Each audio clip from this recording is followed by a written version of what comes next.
Salam Bapak Ibu Saudara-saudari yang dikasihi oleh Tuhan Yesus Kristus. Bertemu kembali untuk kita belajar daripada kebenaran firman Tuhan pada saat ini. Dan pada saat ini saya akan mengajak kita untuk membaca kebenaran firman Tuhan dari Mazmur 146 ayat yang pertama sampai ayat yang ke-10. Demikian bunyi firman Tuhan.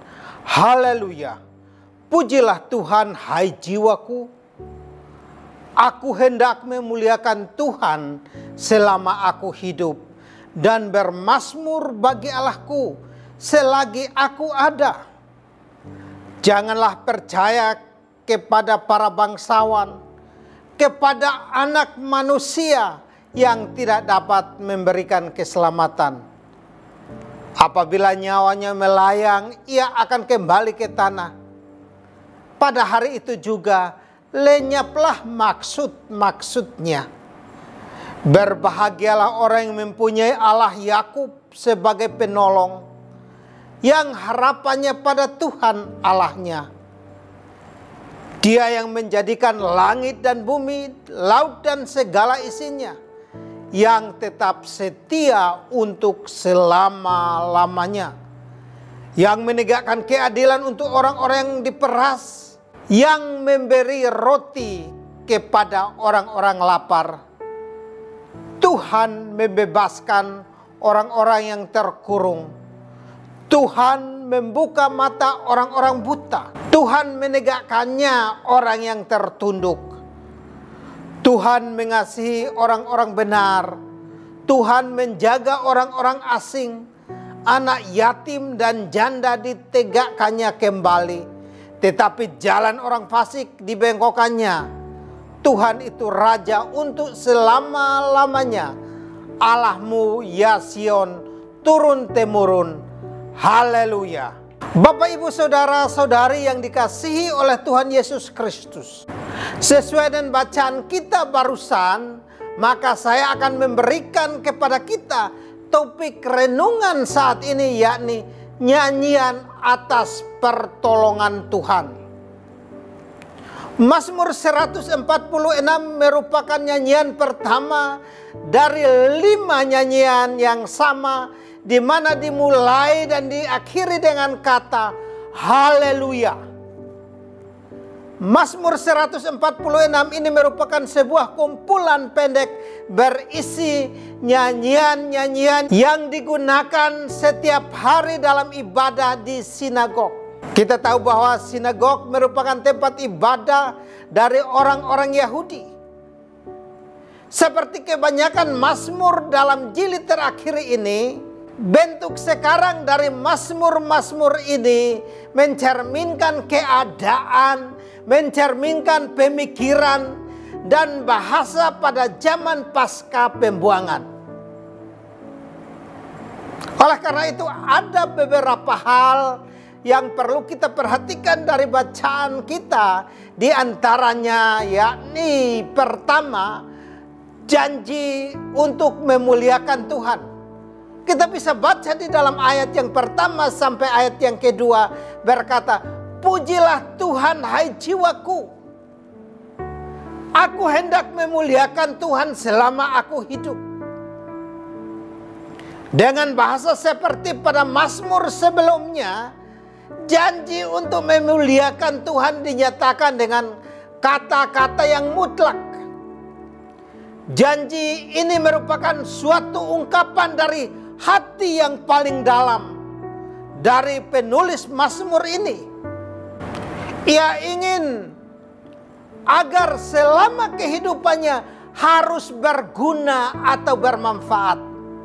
Ia ingin agar selamanya kehidupannya di dunia ini harus berdampak bagi orang lain. Bahkan lewat hidupnya menjadi contoh dan teladan. Bagaimana dengan kita sekarang ini? Apakah dalam hidup ini adakah komitmen seperti yang diungkapkan oleh penulis Mazmur pasal 146 ini? Apabila dalam kehidupan kita belum ada komitmen untuk memuliakan Tuhan, maka kita mulai belajar dari penulis Mazmur ini, agar melalui hidup kita orang akan melihat bahwa kita adalah pribadi yang selalu tampil beda, baik melalui perkataan, baik melalui tingkah laku atau perbuatan, sehingga lewat itu nama Tuhan saja yang diagungkan. Selain pemazmur mengajak kita untuk memuliakan nama Tuhan, maka hal yang kedua yang dapat pemazmur ajarkan kepada kita, yakni manusia tidak berdaya. Kita dapat baca di ayat yang ketiga dan ayat yang keempat. Di situ dikatakan, janganlah percaya kepada para bangsawan. Mengapa pemazmur dapat berkata seperti ini? Kemungkinan besar karena pengalamannya sendiri. Pemazmur meminta manusia untuk tidak mengandalkan kebaikan para bangsawan. Bahkan kalau kita bandingkan dengan Amsal pasal 19 ayat yang ke-6, berkata banyak orang yang mengambil hati orang dermawan. Setiap orang bersahabat dengan si pemberi. Kalau bersahabat dengan orang kaya tidak jadi masalah. Namun yang menjadi masalah adalah ketika kita mengandalkan orang kaya, atau ketika kita mengandalkan orang yang memiliki banyak harta atau banyak materi. Ini adalah sesuatu yang bertentangan dengan keinginan Tuhan. Karena kita harus mengandalkan Tuhan di dalam hidup kita. Bahkan kita mulai lupa dan tidak mengandalkan Tuhan. Namun dari bacaan kita dapat kita amati bahwa pemazmur menyadari bahwa pertolongan yang terus-menerus tidak mungkin diharapkan dari manusia yang fana, yang hidup dan pemikirannya akan berakhir ketika tubuhnya kembali menjadi debu. Apa tepatnya yang dimaksud oleh pemazmur tidak dapat diketahui.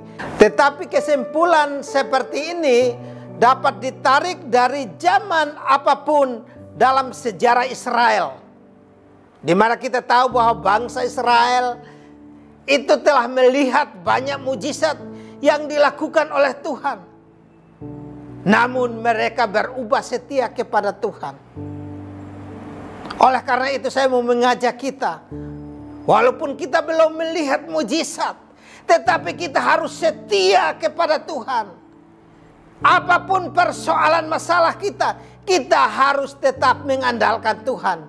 Bahkan firman Tuhan berkata, terkutuklah mereka yang mengandalkan manusia. Oleh karena itu, saya mau mengajak kita supaya kita tetap mengandalkan Tuhan. Karena kita adalah manusia yang tidak berdaya. Manusia yang memang membutuhkan pertolongan dari atas.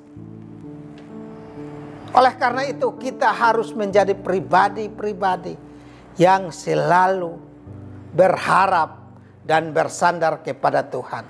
Selain hal pertama tadi, janji untuk memuliakan Tuhan, maka hal kedua itu manusia tidak berdaya. Maka hal yang ketiga, karena manusia tidak berdaya, maka manusia membutuhkan yang namanya kuasa Tuhan. Di mana kita baca di ayat yang ke-5 sampai ayat yang ke-10.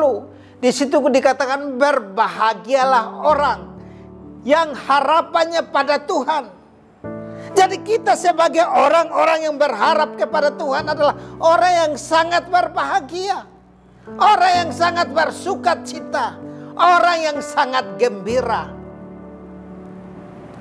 Orang yang menjadikan Tuhan sebagai penolong dan harapannya itu benar-benar sangat berbahagia. Harapan ini didasarkan pada penciptaan alam semesta oleh Tuhan. Bahkan perhatiannya yang penuh kasih kepada manusia. Dan perintahnya itu kekal adanya. Penekanan khusus pada Allah sebagai pembela orang yang berkekurangan dan orang yang tertindas, menunjukkan bahwa pemazmur adalah merupakan anggota sebuah kelompok masyarakat pada zamannya. Sehingga ia melihat apa yang dialami oleh kelompoknya. Oleh karena itu kita harus perhatikan 5 penekanan pada nama Tuhan di dalam ayat yang ke-7 sampai ayat yang ke-10. Yakni yang menekankan keadilan untuk orang-orang yang diperas. Yang menekankan bahwa ia memberi roti kepada orang-orang yang lapar. Bahkan Tuhan membebaskan orang-orang yang terkurung. Tuhan membuka mata orang-orang buta.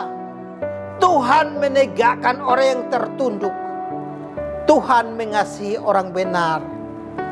Tuhan menjaga orang asing. Tuhan juga menjaga anak-anak yatim dan janda, ditegakkannya kembali. Tetapi dikatakan bahwa jalan orang fasik dibengkokkannya. Oleh karena itu kita sebagai orang yang mengaku percaya kepada Tuhan, kita harus mengakui kuasa Tuhan itu.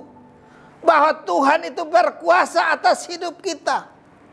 Bahkan kalau Tuhan yang bekerja, segala sesuatu yang kita tidak pernah pikirkan, yang tidak pernah kita lihat dengan mata kita, maka Tuhan akan lakukan bagi kita. Karena Ia adalah Tuhan yang selalu membuat mujizat. Dia adalah Tuhan yang membuat tidak mungkin menjadi mungkin. Karena Ia adalah Tuhan yang Maha Kuasa. Oleh karena itu kita sebagai orang yang hidup berpadanan dengan kebenaran firman Tuhan, kita harus tetap setia. Kita harus tetap mengandalkan Dia. Sehingga lewat itu nama Tuhan dimuliakan. Terpujilah nama Kristus kekal selama-lamanya. Haleluya. Amin.